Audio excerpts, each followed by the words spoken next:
Adjectives.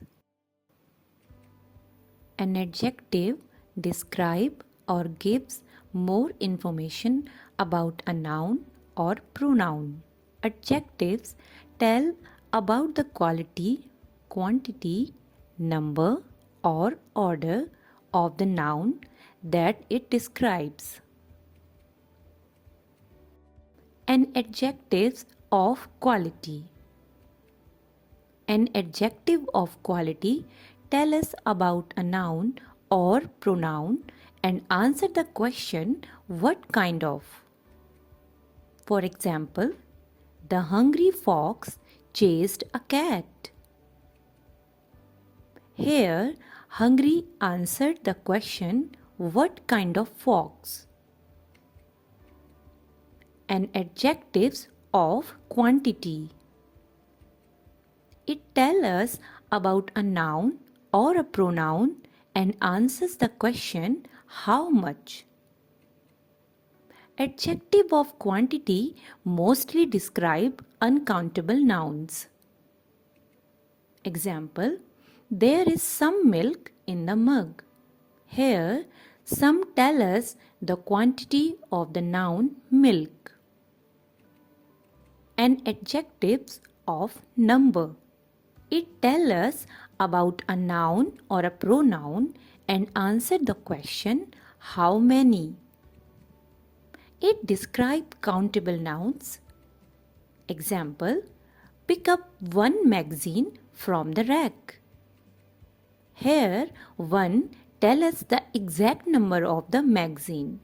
Adjectives of number also answers the question in what order. Example, I stood in the third row. Possessive adjectives. Possessive adjectives show possession or belonging. These adjectives are always followed by noun.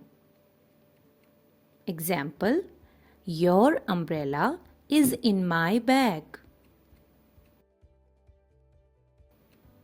Demonstrative adjectives. Demonstrative adjectives help us to know which specific person, place, or thing is mentioned. For example, kindly give me that blue pen.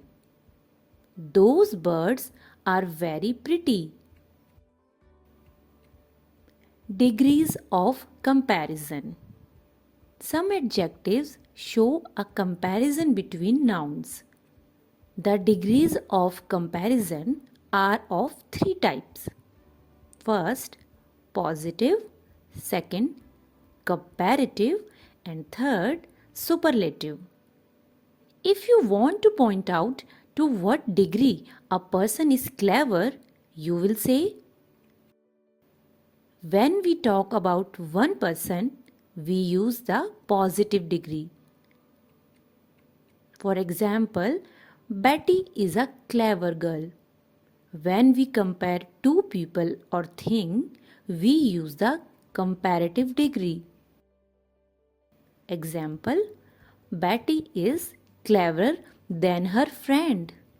And when we compare more than two people or things, we use the superlative degree. For example, Betty is the cleverest girl in the class. Thank you for watching. Please subscribe and like.